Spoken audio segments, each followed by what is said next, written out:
I'm Graham here at Brio in West Hartford. I'm here with Alexandria, a voter. Alexandria, tell me what was the big issue that made you vote this evening? I was voting for Anastasia Yap. The Department of Children and Families has been taking children from their families since, God, can't even give you a date, since they started. Anastasia Yap was the only one willing to take a stand against them, stopping the termination of parental rights for parents that have not actually abused their children. DCF is taking advantage of their power. Now, do you see that there's an abuse of power? Obviously, you said they're taking advantage of the power. Is this a widespread issue? Is this something that you have seen? Or is this something that not enough parents know about? Could you elaborate? Okay, well, first off, I like to say I grew up in foster care in Connecticut. I grew up a foster child. Some parents should not have custody of their kids. It's just not okay. Some parents do deserve to be parents. DCF will take, without just cause, without physical abuse, without physical harm, they will take that child and just on hearsay, terminate your parental rights. Never go again to see that child. That is not fair. That's not right. It should never have to be that way. Parental bonds is the only thing that Anastasia believed in, and it's the only thing that anyone actually really put their mind and heart and soul into running for. You know, as a Republican myself, the big issue that I was voting on this year was parental rights. Connecticut Law 19A-14C that was passed years ago, we found has been used to have private meetings between a school psychologist and a child to diagnose them and treat them for mental illness without parental consent. And so, you know, what you're telling me about DCF kind of falls in line with that parental rights are kind of being under attack. Do you think the Democratic Party is going after parental rights on a large scale too, or is this just kind of a Connecticut thing? What do you think? No, it's a larger scale. It's cross country. We're missing so many foster children out of the system. You could document Texas. There's hundreds and hundreds missing across the country. Nobody cares because it's just a paycheck. But the parents do have to. They do care. We do care. We care, but nobody's willing to stand up.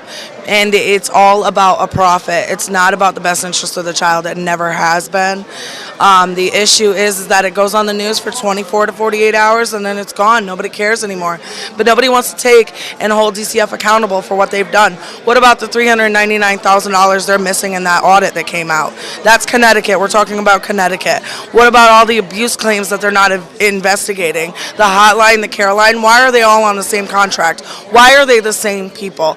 It's outrageous. Parents do not know what's going on because they hide it. Connecticut only allows you to know what they want you to know. Now, you mentioned that DCF is abusing its rights and taking custody from parents. Now, could you give me an example of something where physical abuse was not found, where maybe you mentioned that somebody could just make a call, and can you give me an example of what that would look like? Okay, so I could call DCF and tell them, I saw your son running down the street with a black eye. Liably, he could have been playing on the playground and actually fell, bumped his eye, got a little mark, but I already called, so they're already snooping around. Once they snoop around, they use their administrative power to abuse it, to take your rights, to give them their rights so they can get a paycheck. Now, we say snoop around. How long do they snoop around for? Is this a 48-hour investigation? It is not. The investigation can last 6 months to years, and it just mentally weighs on the child. If you think that DCF is not a problem, then you may be the problem yourself, because these kids are suffering more and more being in the hands of DCF and wanting to be home with their parents. Kids are understanding these days. They're more mature. They know more than they used to.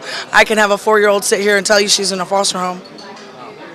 Alexandria, I appreciate you bringing this issue to my attention. I think I encourage anyone who's watching to please look up the information that she's talking about, do your own research, and you're starting a good conversation that needs to be had, because this is the first time that I've heard in-depth information about DCF. Did you know that they all have the same person that they report to?